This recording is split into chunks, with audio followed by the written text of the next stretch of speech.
Good morning, good morning, good morning. It's your girl, Miss in a little cool. I'm up. And I want to talk about the second episode of Zeus's Bad Boys Los Angeles. So I am up to speed. I've seen the first 5 episodes. And I'm going to be honest with you. From what I've seen thus far, I think that this show is better than last season's of Joseline's Cabaret. And I'm going to do a review on Joseline's Cabaret Super Trailer. I'm going to do that probably tomorrow, or if not, maybe tonight. Okay? So to get into the second episode of the Bad Boys Los Angeles, we basically pick up on Milan throwing the drink at Durrell, aka Relly B, and they start fighting and swinging.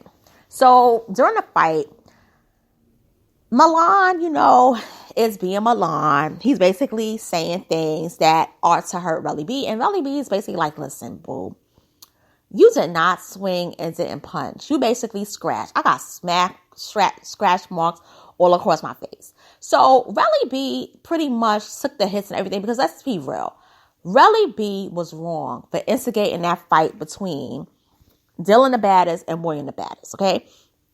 Now, they fight, and the fight sequence lasts about, I would say, 18 minutes, okay?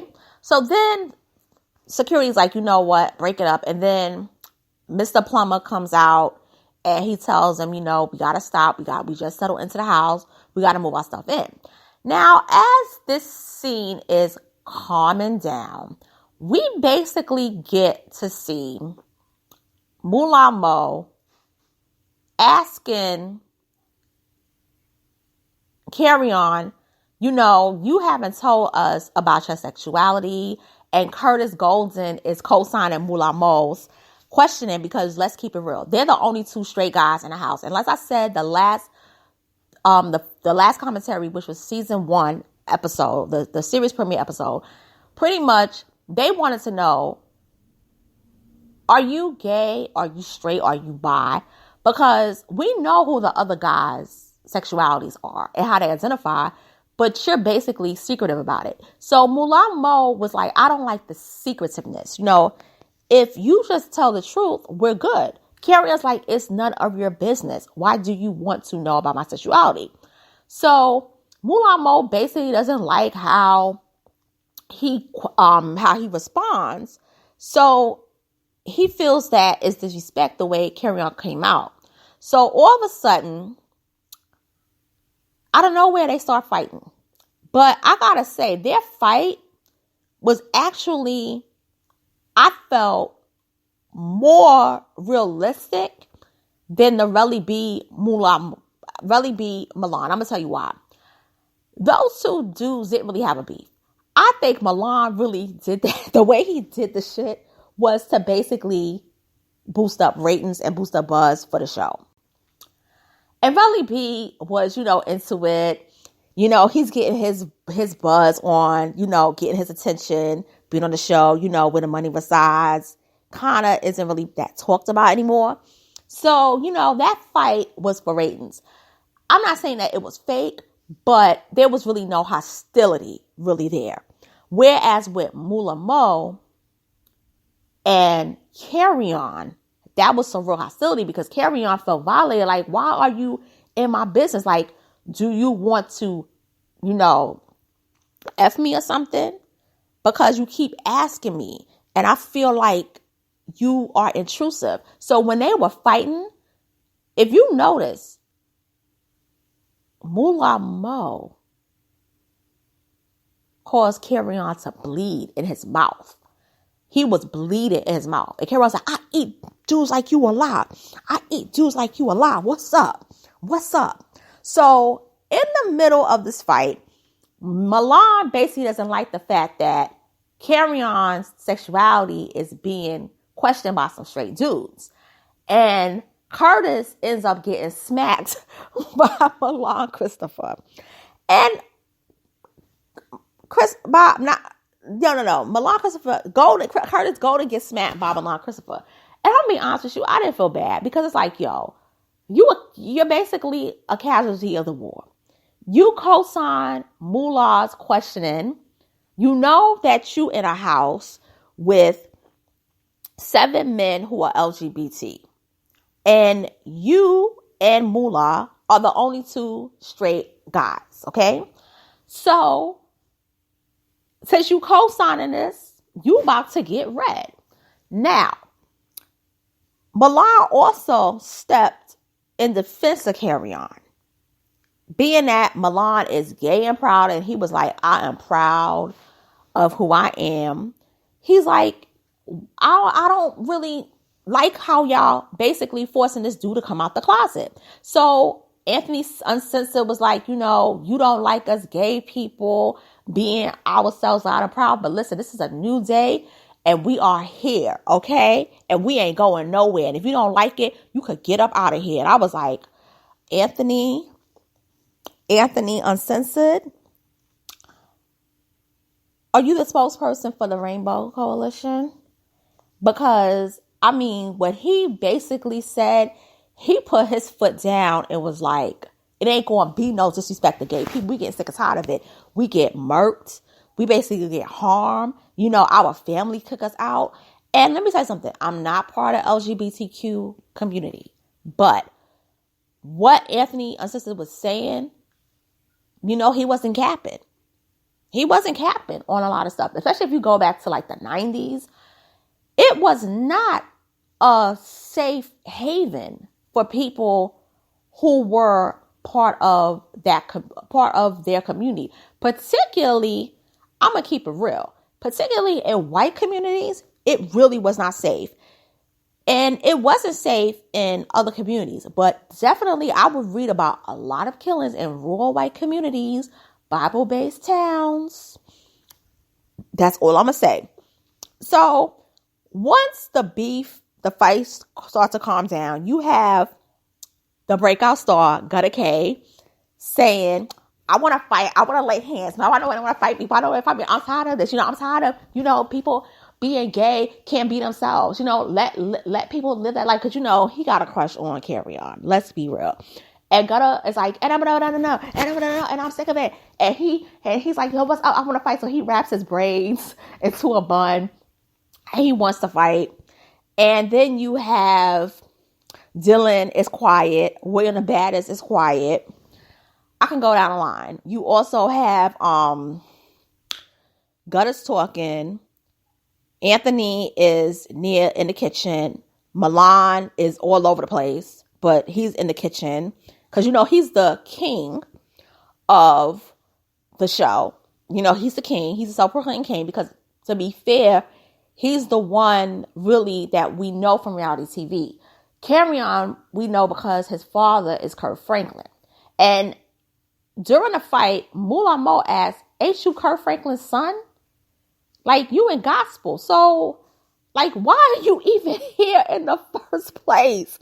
Yo, and like, maybe you can't come out because of your father. And he was like, don't mention my father's name. So he went off. Like, it's like he sees red if you ask him about sexuality and you ask him about his father. More so ask him about his father. And question his validity of his presence in the house. So you have Mullah, Curtis, Carry On, in that little fight. Mullah, Curtis, Carry On. Milan, Christopher, Anthony Uncensored. Dylan and William the Baddest. Okay. And then you have Relly B. Relly B ends up sitting next to Gutta K. So what ends up happening in between, actually once that situation calms down, they're basically talking to production about getting together for an event, the first Bad Boys event. Because finally, they're talking about, what is expected of them and what's going to be the big day. So in the end, you basically see the fight breaking up. And there's still beef between Mullah and Carry On and Curtis. But here's my thing. I understand both parts, both sides. I understand Cam'ron being defensive about himself because his father is a gospel superstar. And you can't be boastful about your sexuality, even if you're not in the gospel world. Like he even said, I'm not in that world. That's my dad. So I can understand him also not wanting to tell people because I was like, I don't know you. Like, why are you asking me questions? It's not like I'm not trying to F you. Why you want to know? And if you're not trying to F me, why you want to know? But then you also got to understand Moolah Mo and even Curtis Golden side. Because it's like, we're the minorities in this situation, okay? And I'm going to get back to certain things about those two. We're the minorities in the situation. And we've already basically talked about who we are. Other guys have talked about who they are. And the one thing that both of us and all the guys have in common, except for you, is that we're proud of who we are. We're open about ourselves and we're honest about ourselves. You're not honest. And Moolah Mo was like, that's what's bothering me, because if you can't tell me your sexuality, it could be anything. Like, it could be like anything. And I understood where he came from, the anything, because it could be like, yo, you may not even be gay or bi or queer. It could be something real deep, some kind of sinister stuff. Okay? So I want to know because I want to be comfortable around you. It's about comfortability. But Cam'ron is like, no, I don't want to say it. So I understand both sides. I'm not, siding with anyone. But except for if you live in a house or stay in a house with people, you do want to know things about them just to be aware. It's not about because I want to F you or because I don't like you or I want to run away from you. It's about being comfortable. And everyone should be comfortable with themselves and being honest. But Cam'ron is hurt by the church. He's hurt by his father. And he's been rejected. So he doesn't want to say anything about sexuality because he didn't want to be rejected. Because it's like, even if he says, I'm this and that, the gospel, the church, he still has the attachment of that world because his father. So you got to understand where he's coming from too. But, so far, it's so many fights on this show. I'm going to, do a review later on today for part 3. But part 2 was just fights. I think part 3 was a much better episode, as well as part 4. Part 5 was really good. Episode 5 was good. But I gotta say, I think this show is better than season 3 Jocelyn Cabaret.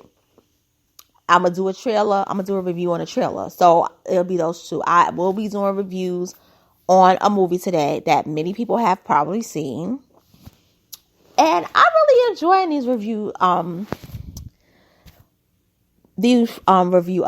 these commentaries on these shows. I'm having a great time doing this. So with that being said, it's your girl, Miss Ann Little Cole. I'm signing off.